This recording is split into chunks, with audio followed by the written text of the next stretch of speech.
Hello, everyone. Welcome back. I'm sorry, I don't know what happened there. The system crashed for a moment. Okay. I'll just wait till everyone joins again. Let me just set up the chat again so everyone can write in the chat. Okay. I apologize for that, but here we are back and let's get going. As I was saying before we were interrupted, you will receive a certificate of participation and a webinar handout in the next few days. If you don't receive it, email us at formazione@mlaworld.com. I know there were some problems. I think the certificate and handout came out a little late last week. So if you do send me a email there, I'll get that out to you. If you're missing the one from last week, we will send this week's one out tomorrow. The handout will also come out, and that will contain all the important information from this webinar, plus many useful links. Again, sorry for the interruption. There was a problem. I don't know what happened with Zoom there. Anyway, I'm joined here with my colleague Luke, and we're going to be talking about debates in the classroom. To participate actively in life, you really need to gather information, analyze it, and draw well-founded conclusions. They must also be able to express these ideas clearly, they being the students, both in writing and speech. So languages differ in their norms and conventions. So something that might be okay in Italian, the literal translation may not be okay in English and vice versa. So it's important that students know how these ideas are expressed and how other people's views are analysed and critiqued politely. So the English classroom provides an ideal setting to develop and extend students' debate skills, whether in general English courses or in content-based learning through English. So these sort of CLIL classes, and we'll be looking a little bit about those a bit later. Let us know in the chat if you've ever held debates in your lessons. Let us know how they went. What did you do them on, and how did they go? So let us know about that. We always have some objectives. So hopefully by the end of this webinar today, you'll be better able to integrate debate activities into your English lessons, appropriately plan a whole lesson dedicated to conducting a debate. So these are things that while you can do short debates, they're usually best when you have a certain format, which Luke will be looking at a little bit later about the what goes first, what comes next. So I think they're usually better over a whole lesson if you can spare the time.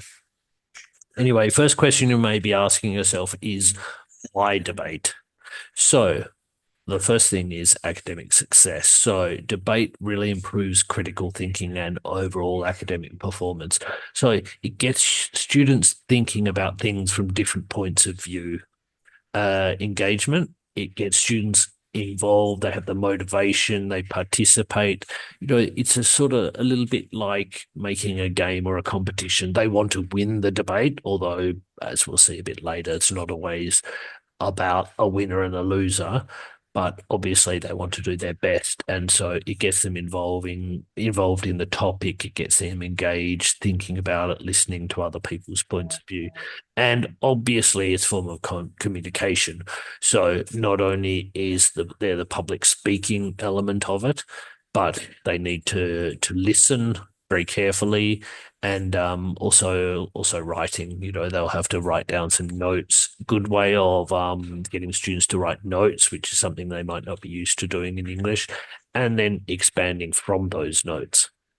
And obviously, as I said, the public speaking thing should cultivate students' confidence and maturity. So, this self-confidence, the idea that they're not embarrassed when they have to stand up in front of a group of people, they get this resilience and they can interact in a respectful way, even when they're disagreeing, which is a really important thing. Bit of a mixed bag on the responses, Josh, with people using debates or not. Okay. Well, if you haven't used them, I hope we give you the tools so you will be able to in the future. So, what are the roles needed in a debate? Obviously, in general, we're going to have two teams. I guess you could do a debate with more than two teams, but I would imagine it would get a bit messy. And anything under two is, I guess, not really a debate. So I would say they need to really be teams. So they're best with at least two people each. But if you can get four people against four people, that's even better. You know, it gets everyone to look at a different aspect. It gets people to um, find a sort of, how can I say, different roles, different styles. One thing that might be overlooked is a timekeeper or a moderator, or timekeeper and moderator, to keep track of the time spent for each phase of the debate and to warn students when their time is up. So it's not something where someone just yells out or says stop. Generally, there's some sort of thing that they might ring a bell, or even something like tap a glass or something like that might be fine. Some sort of not intrusive sound that sort of signals to people that the time is coming to the end. And maybe after that, they have another 10 seconds or something to conclude. Okay. Right. So again, it shouldn't be something like we need to be too strict on the time. But it's probably best that you maybe even give them the warning, with about 15 seconds to go, even before the time ends. Okay. And obviously the moderator's there to make sure that the students are not interrupting each other. I think it's really important to have this rule that only one team is allowed to speak at the time. Otherwise, it becomes an argument, it becomes a conversation, and those, I guess, have their spaces, but not in a debate. Okay. And judges. Okay, so judges can take notes during the debate and discuss with one another if you have more than one judge. Obviously, as a teacher, you may want to play that role, but if you're doing this more often, it could be interesting to let the students take that role as well, so that obviously it makes them more involved. I mean, to be honest, you can have the rest of the class who is not debating could be the judges, and they all have to fill out a form or something like that, or give each person a mark or something like this. I Okay. think, Josh, having students as the judges works really well, especially if you're doing debates quite often, because um, the students who are the judges have to think quite critically about the affirmative and the rebuttal. And I don't know, it gets them thinking more. So they're kind of, I guess, develop.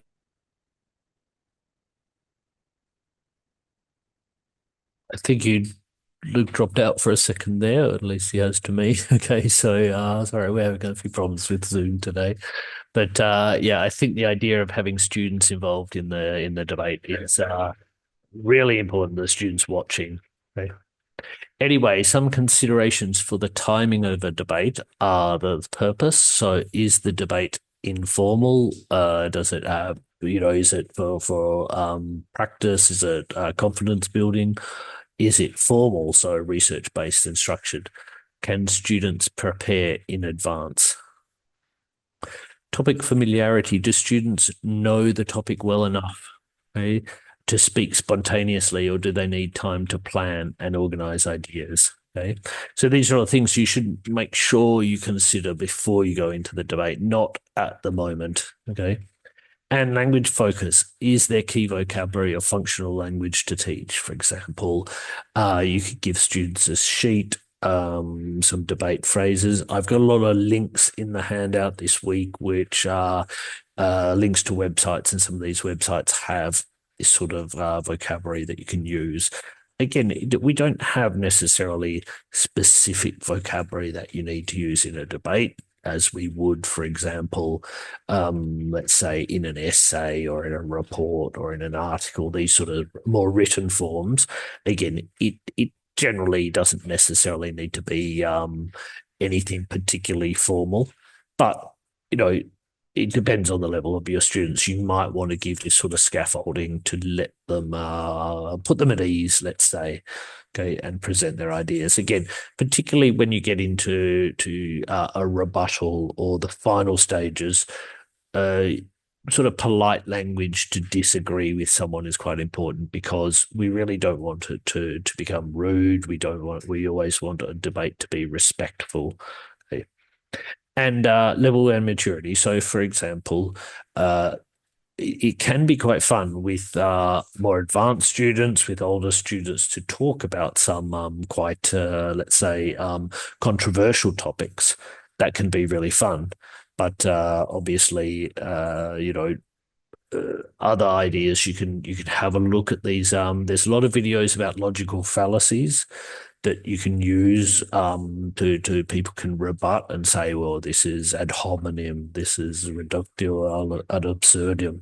Okay, these sort of things that are logical fallacies, things like that. So these are important things, and obviously the roles. So are all the students going to be involved? Are some of the students observers? The students who are observers, will they be acting as judges? Do they need guidance on how to evaluate the debate? These are all important things. Okay. So the general process of the debate, so let's have a look. Okay. First of all, we have the setup. So the teacher presents a clear proposition or topic for students to support or oppose. The preparation. So when I talk about this, okay, so you're going to give, generally these are things like a question, do you agree or disagree? Or you can have just a statement. So yeah, if it's a agree, disagree, then one group will be saying the agree side, one will be the disagree. The other thing is you can have a statement and you have the affirmative and the negative. Not that the negative necessarily has to attack the other side or whatever. It's just in terms of that original statement. Okay. Preparation. So it's not a good idea to get students straight into these debates. It's always a much better idea for them to have some time to plan. Okay. It can be collaboratively, it can be individually. So you might assign it for homework. If it's individual, you might get them working in previous lessons if it's collaborative. Okay, depending on formality. Okay. And then there's the debate structure. Okay, so teams take turns presenting arguments, questioning the opposition, rebutting points, and summarizing. And then there's also to consider the evaluation. So it doesn't finish with the last rebuttal or the conclusion. Then you have judges reviewing the arguments, giving feedbacks on strength and weakness, and deciding the winner. Sometimes I've seen debates where they actually take questions at the end, so that could be an interesting thing as well. So if you have some time left, you can certainly ask the students to come up with a question each, even though you might not be able to go through all of them. You could get the audience to ask a few questions, have a question ready. Okay. Luke, do you want to take over and you can talk about the structured process of the Yep. debate? Cool. Thank you, Josh. Sorry about that, everybody. I think my internet dropped out again, but obviously I'm back. So yeah, I'll talk about the structure and kind of formats of debates that we can have now. Debates generally follow the same structure, but there are a few slight differences which focus on different things. So um, the I guess the point or the process of a debate is for individuals to express different ideas, typically in a quite a polite, formal way, um, in which can be easy to explain, but actually quite difficult to realize in the classroom, kind of like what Josh was talking about earlier. If we don't have timekeepers, if we don't have moderators, it can become kind of quite a chaotic space with students arguing over each other, not giving each other the time to talk, and the debate can become somewhat farcical.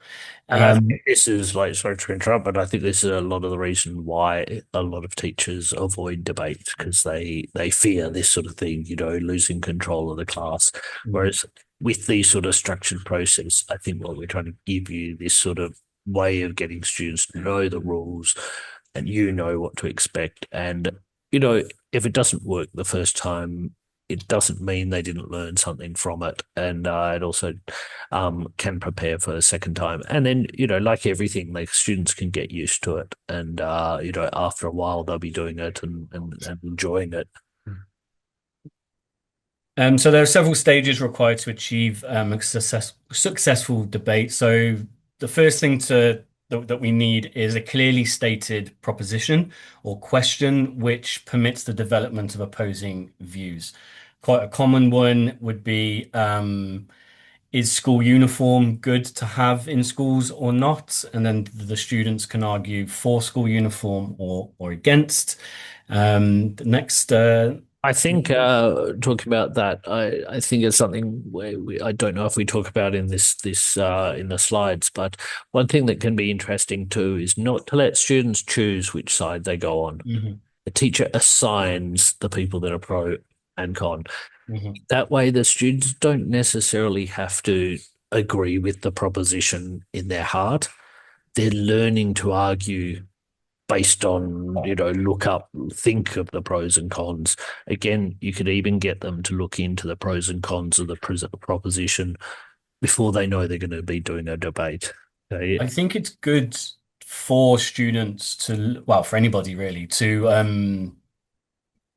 argue against a point that you support, because then you can see holes in the reasoning and the opposing view, which is also important generally, to seeing a different opinion to yourself. So yeah, I definitely agree with that, Josh. Not letting the students pick which side they're arguing is important. Um, as we mentioned earlier, in regards to timekeeper, we need to make sure that we have enough time, adequate time, for the sides to do research pertaining to the proposition in question, in or question. So, also, what we could do with if your lessons are quite short, you could set the research as homework, so the students can do the research for the debate at home.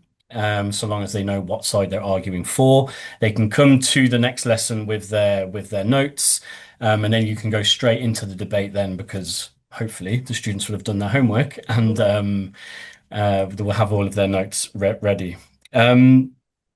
Again, like we mentioned, like time is quite important in a debate. So having balanced time, making sure that each team has equal time to express their arguments, to rebut the other side's arguments, and for the opportunity to summarize what was discussed during the debate as well.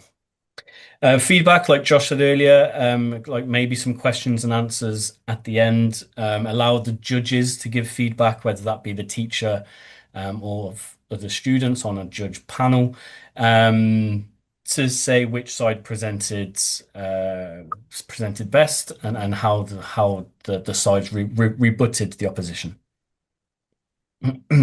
So the first style would be the policy debate format, which is a little bit more formal, well, the most formal out of the three that we're going to see. So I would recommend doing this with intermediate level students and above,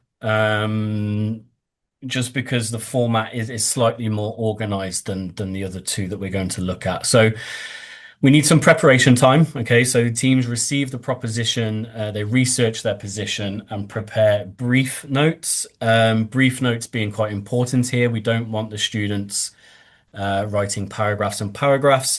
Maybe just give the students flashcards or something so they can write a couple of words, maybe a sentence on.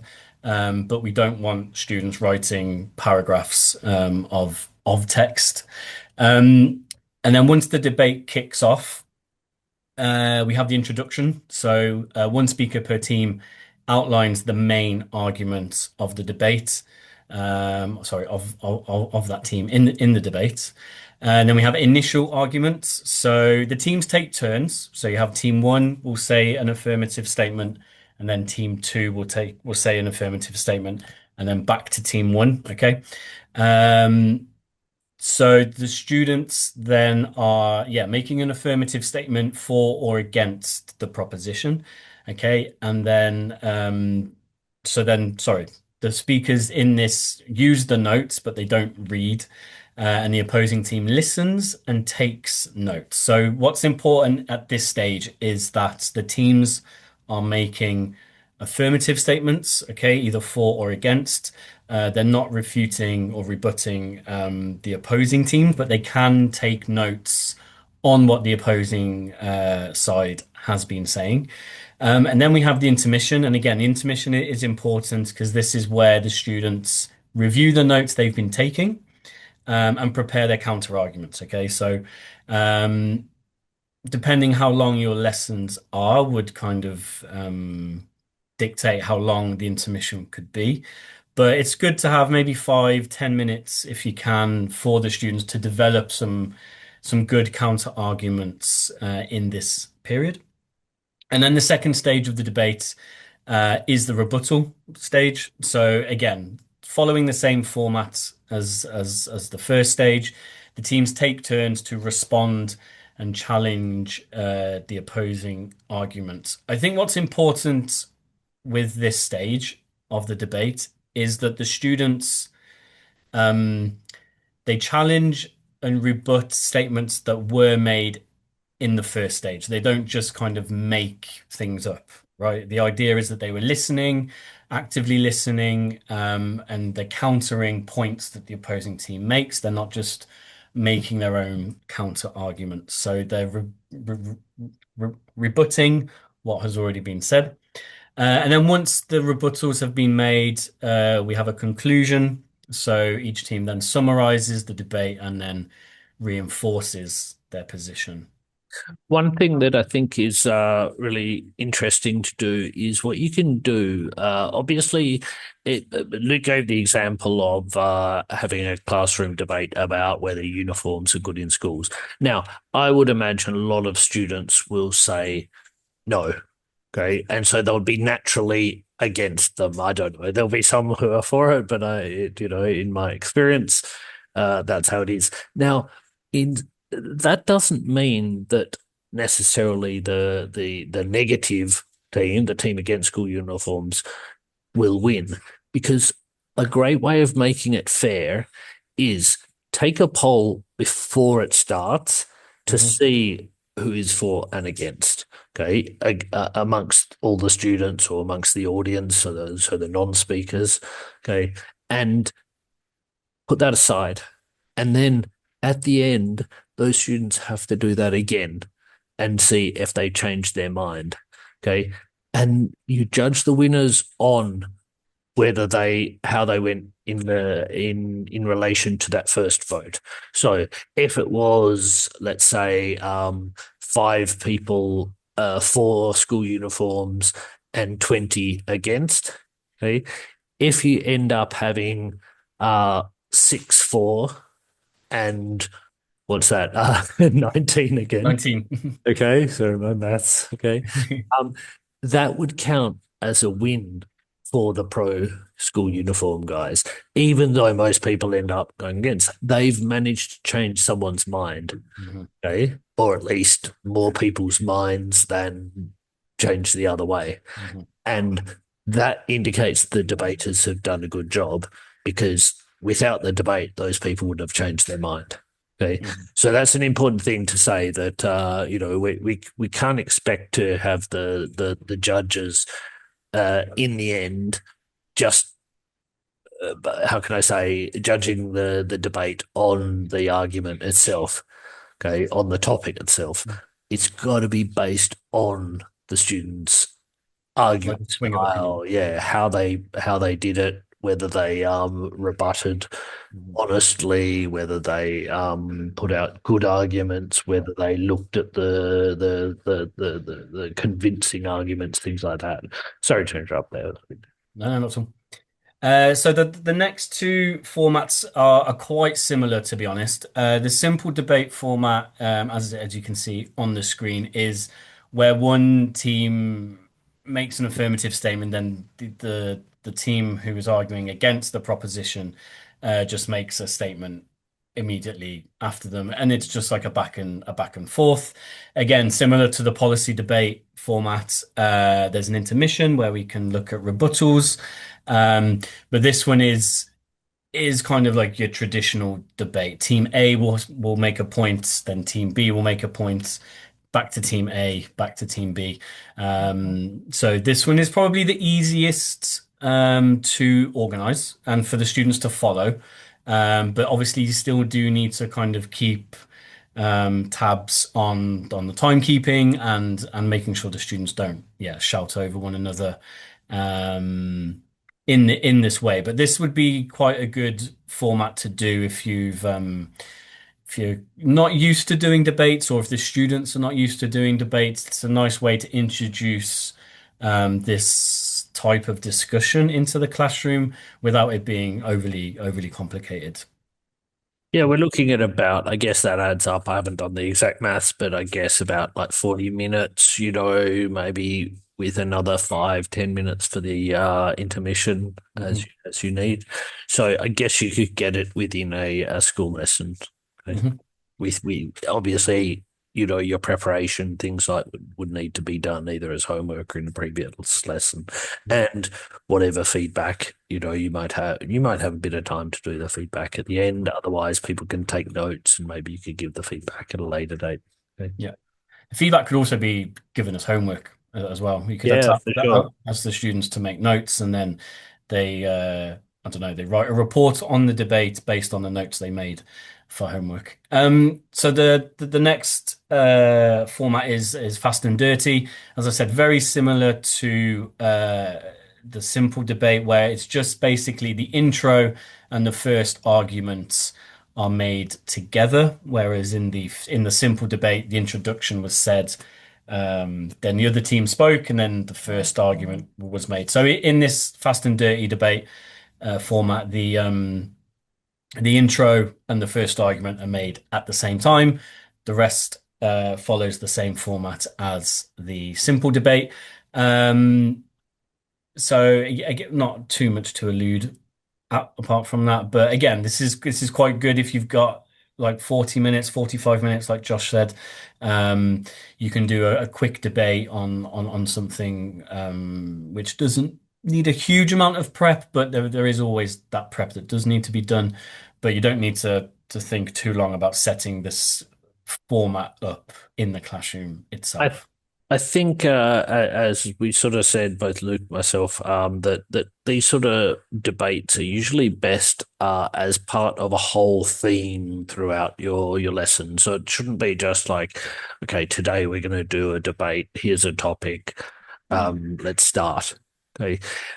I think it might be something that you've already talked about. So if you're doing things about civics, if you're doing, things, it could be things like Martin Luther King, Gandhi, things that you're studying like that, or if you're looking at culture, other cultural issues, Or things like a that. message earlier, Josh, sorry, from somebody in the chat who said they were discussing the voting age with their students. Perfect, exactly. Those sort of things that you've already discussed, people have already thought about it, and then you can sort of bring it to sort of conclusion based on everything people have done. So I think, what we're looking at here is not just something to fill in a lesson. It's a bit more something to work towards. And then Mhm. and then look, later on, if you've done a few debates, then students are obviously going to be a bit more prepared. They can, as we say in English, fly by the seat of their pants a bit more, like without the preparation or without it, once they get used to it. And that might be interesting in itself. But obviously, these sort of things, this is just the debate itself, a lot of preparation and feedback goes after it as well. Mhm. Um, so when to use debates? So as we said earlier, there's you could use them in your English class for sure, but you can use them also in sort of CLIL lessons too. So if you're teaching this sort of content learning in English, so social science can be you can consider political or social matters, a bit like what Luke was saying, or what someone in the chat was saying about voting age would be a perfect idea. Other things like drug policy, other controversial topics, things that there's certainly good points on each side. But that still are unresolved in society. Obviously, a resolved issue is not going to be so interesting because it's harder to make arguments against. Okay. Mhm. In history classes, to consider the value or morality of different events or people, to evaluate the significance or importance of given events, people, or ideas, or to help understand the rationale and thinking of people at that time. So again, it could be things like French Revolution, if students have been studying that. Okay, they could be arguing for each side. Now, again, there's good points on each side of all these debates as well. Okay, biology classes showing understanding of physical or psychological traits of animals. So these could be quite fun. Okay, so you have 50 hawks, 10 crocodiles, 3 brown bears, 15 wolves, 1 hunter, 7 Cape buffalo, 10,000 rats, 5 gorillas, and 4 lions. You must pick 2 that will defend you. So 2 categories that will defend you while the rest are coming to kill you. Okay, this sounds like really great fun, something like that. Okay. In literature classes, could be considering the motivations of different characters or the rationale for taking particular action. So again, like a lot of these things, for example, even Shakespeare plays often have this sort of, there can be a bad character, obviously, Iago in Othello or something like this, but often there's a point on each side where you can sort of consider, was this person right? Was that person right? And that goes to history as well. Okay. In art classes, for considering the merits and demerits of different artists, styles, and methods of expression. So again, someone could be saying that modern art is better than classical art, or vice versa. These sort of things can be really fun as well. Okay. Music, types of music as well.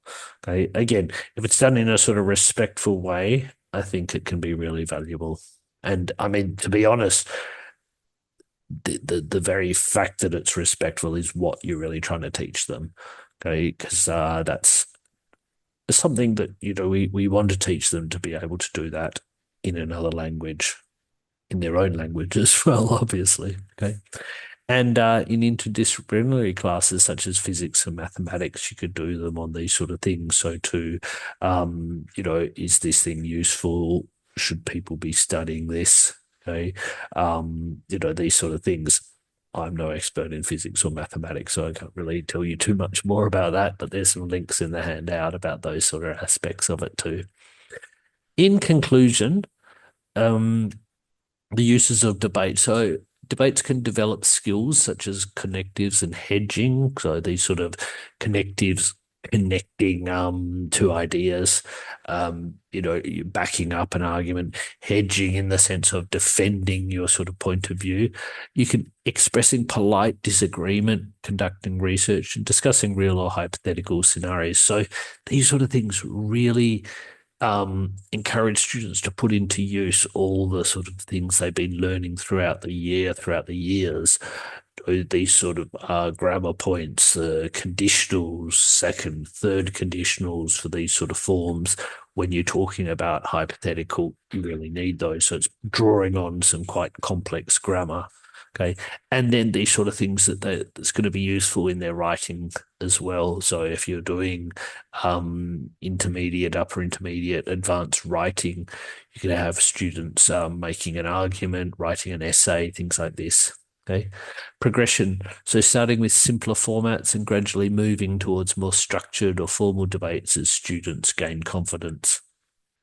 And language and skills focus.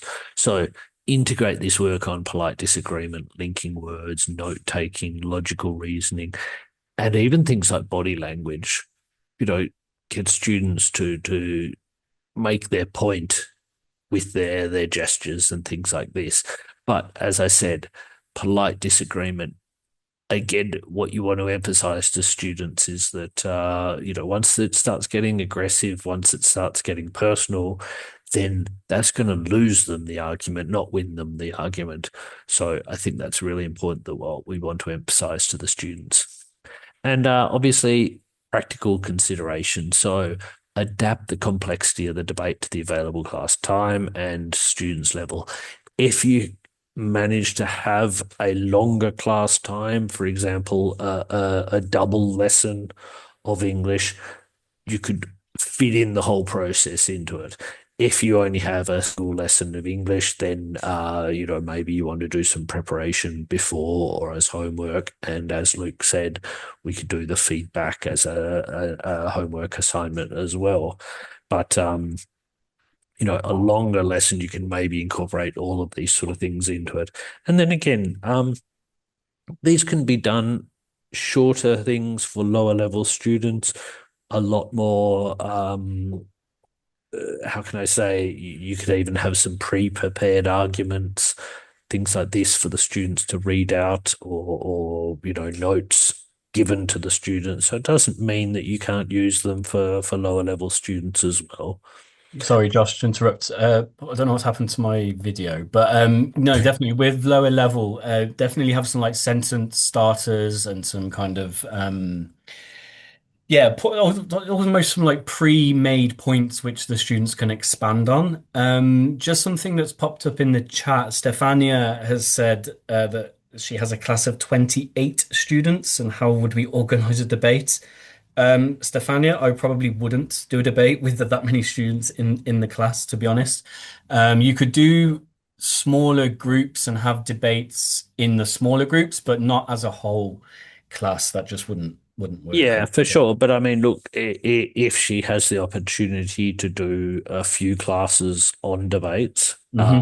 then maybe everyone could get a go over Hmm. 4 or 5 different lessons. I don't know if you could Hmm. fit that into the school year, but if you manage to, then that could certainly be done.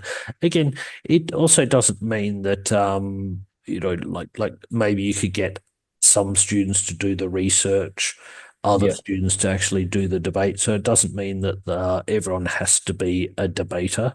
Hmm. People can have certain roles, and again, ideally you want to rotate that, but it doesn't mean that with a big class you have to avoid debates. Okay? Yeah, true. And obviously, there's this flexibility.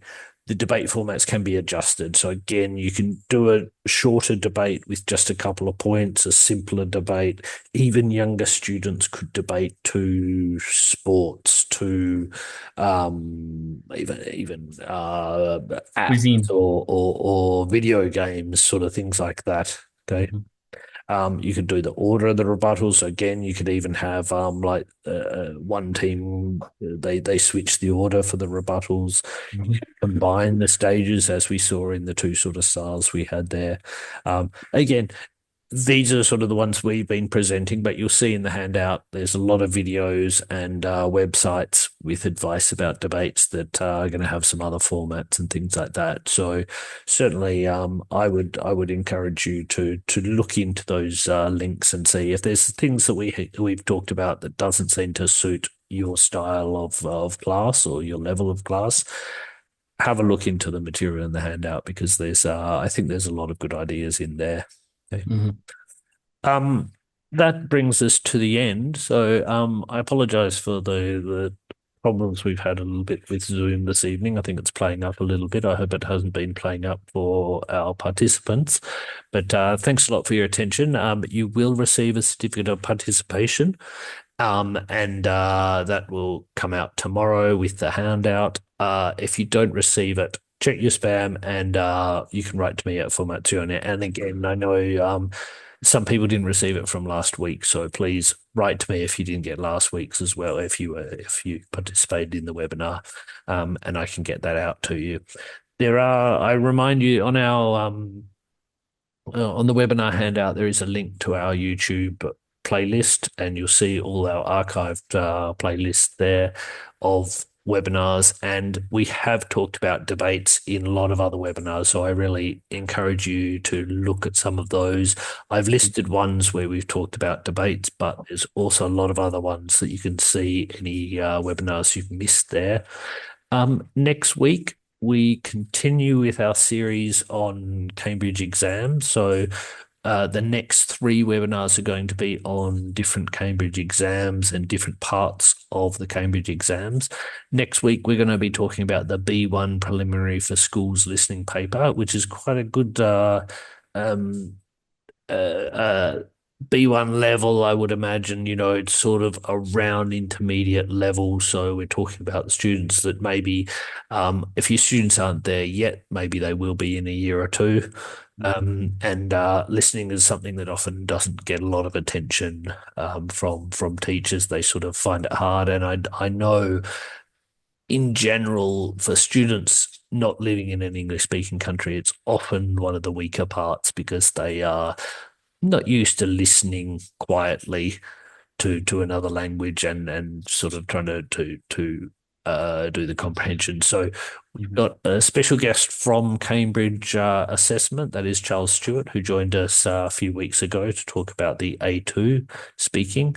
And we're going to be looking at the B1 listening. So I really hope you can join us as part of our series on Cambridge exams, partly because MLA is an exam practice centre, preparation centre, and we do exams in our summer centres.